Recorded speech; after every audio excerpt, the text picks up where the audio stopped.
નમસ્કાર મિત્રો, ઈશુદાનભાઈ ગઢવીએ અમારા આમ આદમી પાર્ટીના કાર્યકર્તાઓને જે સૂચનાઓ આપી, સંદેશ આપ્યો અને જે કંઈ પણ ચૂંટણીલક્ષી કાર્યક્રમ કરવા માટેનો જે આદેશ આપ્યો, એનો એક ઓડિયો ભાજપ દ્વારા ખોટી રીતે ટીવી મીડિયાના માધ્યમથી ચલાવવામાં આવે છે. આમ આદમી પાર્ટી અત્યાર સુધીમાં એટલે કે 8મી એપ્રિલની સાંજ પડી ત્યાં સુધીમાં 5,500 કરતા પણ વધુ ઉમેદવારો જાહેર કરી ચૂકી છે. આ 5,500 ઉમેદવારો કોણ છે?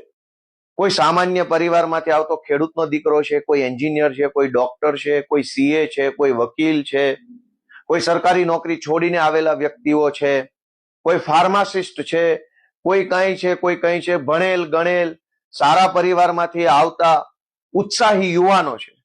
5,500 જેટલા સારા વ્યક્તિઓને ટિકિટ આપ્યા પછી ઈશુદાનભાઈ ગઢવીએ અમારા કાર્યકર્તાઓની ટીમને વિનંતી કરી કે હજુ વધુ ઉમેદવારી લોકો કરે, ગુજરાતના લોકો આ ચૂંટણીની અંદર જોડાય, ઉમેદવારી કરે અને ભાજપ કોંગ્રેસની ગુંડાગીર્દી સામે લડે, એના માટે આહવાન કરો. આવું ઈશુદાનભાઈએ કીધું, એમાં શું ખોટું કીધું?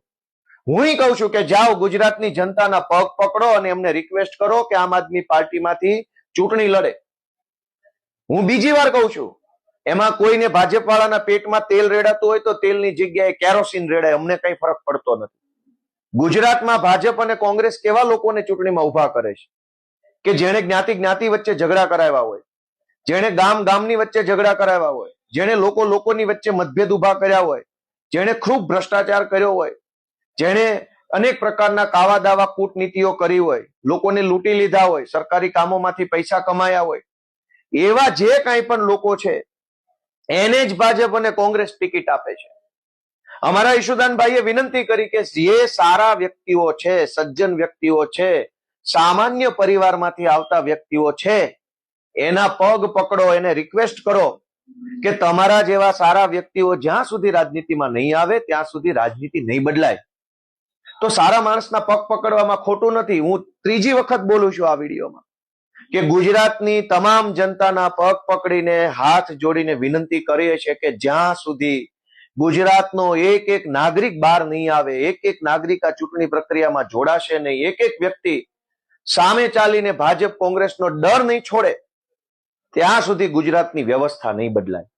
અરવિંદ કેજરીવાલજી અને અમારી આમ આદમી પાર્ટીનો વિચાર જ એ છે કે સારા લોકો, ભણેલ ગણેલ લોકો, સારા પરિવારમાંથી આવતા લોકો, ઇજ્જતદાર, આબરૂદાર, વજનદાર માણસો રાજનીતિમાં આવે, ચૂંટણી લડે, આમ આદમી પાર્ટી સાથે જોડાય અને ગુજરાતમાં વ્યવસ્થા બદલવાની આ લડાઈના સહભાગી બને.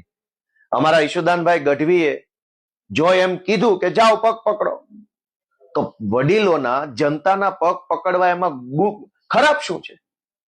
ભાજપ તો કાયમ જનતાનું ગળું પકડે છે. એટલે ઈશુદાનભાઈએ પગ પકડવાની વાત કરી એ ભાજપને હજમ નથી થતી. ભાજપ જનતાનું ગળું પકડનારી પાર્ટી છે, આમ આદમી પાર્ટી જનતાના પગ પકડનારી પાર્ટી છે. હું ગુજરાતની જનતાને વિનંતી કરું છું કે ગળું પકડે એવી પાર્ટી જોઈએ છે કે પગ પકડે એવી પાર્ટી જોઈએ છે? અમારા ઈશુદાનભાઈએ જે વિનંતી કરી છે એને ગુજરાતની જનતા, ગુજરાતના સભ્ય સમાજના લોકો, ભણેલ ગણેલ વર્ગના લોકો એને સમજે, વિચારે, આગળ આવે અને આમ આદમી પાર્ટી સાથે જોડાઈને ચૂંટણી લડી અને બદલાવની રાજનીતિનો હિસ્સો બને એવી હું પણ વિનંતી કરું છું. જય જય ગરવી ગુજરાત.